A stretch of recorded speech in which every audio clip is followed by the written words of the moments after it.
جنگ خندق کے موقع پر سارے صحابہ کرام میں اعلان فرما دیا گیا کہ اے صحابہ تم خندق کو تیار کرو۔ مدینہ کے گرد خندق کی تیاری ہونے لگی، سارے صحابہ کرام اس میں لگ گئے۔ حضرت جابر رضی اللہ تعالی عنہ بیان کرتے ہیں کہ رسول اکرم صلی اللہ تعالی علیہ وسلم نے جب کدال کو بلند کیا تو چادر آپ اوڑے ہوئے تھے، جو چادر آپ اوڑے ہوئے تھے وہ بھی ہاتھوں کے ساتھ اوپر اڑ گئی، جس سے شکم مبارک کھل گیا۔ حضرت جابر دیکھتے ہیں کہ فاقوں کی وجہ سے نبی کریم صلی اللہ تعالی علیہ وسلم نے شکم اظہر پر پتھر باندھ رکھا ہے۔ جب میں نے یہ منظر دیکھا تو میرا دل بھر آیا، چنانچہ میں حضور اکرم صلی اللہ تعالی علیہ وسلم کی بارگاہ میں حاضر ہوتا ہوں اور اجازت لے کر اپنے گھر آیا اور اپنی بیوی سے کہا کیا گھر میں کھانے کی کوئی چیز ہے؟ رأیت بالنبی صلی اللہ تعالی علیہ وسلم ما فی ذالک صبر، میں نے نبی کریم صلی اللہ تعالی علیہ وسلم کو اس قدر بھوک کی حالت میں دیکھا ہے، مجھ کو صبر کی تاب نہیں رہی۔ بی بی نے کہا گھر میں صرف ایک سا جو ہے اور بکری کا ایک 6 مہینہ کا بچہ ہے، اس کے سوا کچھ نہیں ہے، تم جلدی سے اس جو کو پیس لو۔ وہ چکی سے آٹا تیار کرنے لگی، میں نے بکری کے بچے کو ذبح کیا، ذبح کر کے بوٹیاں تیار کی اور بیوی سے کہا تم جلدی سے کھانا تیار کر لو، میں حضور کو بلا کر لاتا ہوں۔ چلتے وقت بیوی نے کہا ذرا ٹھہرو، وہاں پر مجمع لگا ہوگا، سارے صحابہ و مہاجرین و انصار وہاں اکٹھا ہوں گے، تم صرف سرکار دو عالم صلی اللہ علیہ وسلم اور چند صحابہ کو ساتھ میں لانا، کھانا کم ہے، کہیں مجھے تم رسوا مت کر دینا۔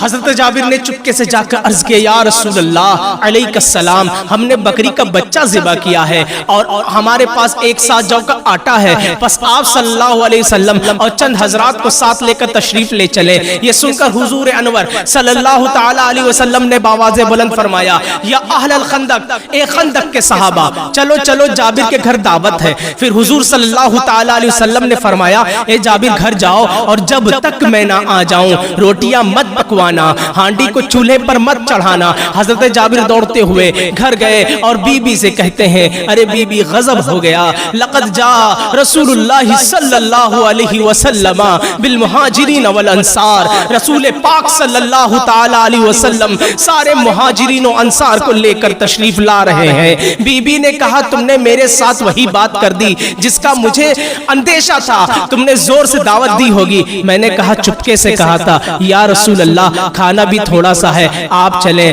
اور آپ کے ساتھ 1-2 آدمی چل سکتے ہیں، زیادہ کی گنجائش نہیں ہے۔ ان کی بیوی نے کہا جب تم نے کہہ دیا تو پھر اتنے آدمی کیسے آ رہے ہیں؟ انہوں نے کہا باقی کو پیارے آقا صلی اللہ علیہ وسلم نے دعوت دی ہے۔ حضرت جابر کی بیوی نے کہا جب مالک دارین نے اعلان کیا ہے پھر گھبرانے کی کیا ضرورت ہے؟ جب مالک دارین نے اعلان کر دیا ہے، دعوت دے دی ہے، تو پھر آپ کو گھبرانے کی کیا ضرورت ہے؟ تم نے رسول اللہ صلی اللہ علیہ وسلم کو دعوت دی ہے، ان کو تم کھلانا۔ رسول اللہ صلی اللہ علیہ وسلم نے اپنے صحابہ کو دعوت دی ہے، وہ انہیں کھلائیں گے۔ حضرت جابر رضی اللہ تعالیٰ عنہ کہتے ہیں کہ نبی کریم صلی اللہ تعالیٰ علیہ وسلم سارے صحابہ کرام کو لے کر میرے گھر تشریف لے آئے اور بیٹھے نہیں، میرے آقا صلی اللہ تعالیٰ علیہ وسلم نے فرمایا جابر دکھاؤ کہاں پر آٹا گوندا ہوا رکھا ہے اور کہاں پر گوشت کی دکچی رکھی ہے۔ نبی کریم صلی اللہ تعالیٰ علیہ وسلم نے آٹے کے قریب آ کر اپنا لعاب دہن آٹے پر لگا دیا، پھر آپ گوشت کی دکچی کے قریب تشریف لائے اور اپنا لعاب دہن نکالا اور گوشت کی دکچی میں ڈال دیا۔ اس کے بعد فرمایا محلے کی عورتوں کو بلا لیا جائے تاکہ وہ روٹیاں پکائے اور ہانڈی سے گوشت نکال کر دیتی جائیں۔ روٹیاں پکنا شروع ہوئی، صحابہ کرام بیٹھے چلے جا رہے ہیں اور گرم گرم روٹی اور تازہ بوٹی چلی آ رہی ہے، صحابہ کرام رضی اللہ تعالیٰ عنہم کھاتے چلے جا رہے ہیں۔ 1000 صحابہ نے 1000 کم و بیش 1000 صحابہ نے شکم سیر ہو کر پیٹ بھر کر کھانا کھایا۔ کھانا کھانے کے بعد جب حضرت جابر رضی اللہ تعالیٰ عنہ نے دیکھا تو آٹا اتنا ہی بچا ہے جتنا پہلے تھا اور گوشت اور دکچی میں گوشت اور سالن اتنا ہی بچا ہوا ہے جتنا پہلے تھا۔ سبحان اللہ، یہ نبی کریم صلی اللہ تعالیٰ علیہ وسلم کی لعاب دہن کی برکت ہے، نبی کریم صلی اللہ تعالیٰ علیہ وسلم کی دعا کی برکت ہے۔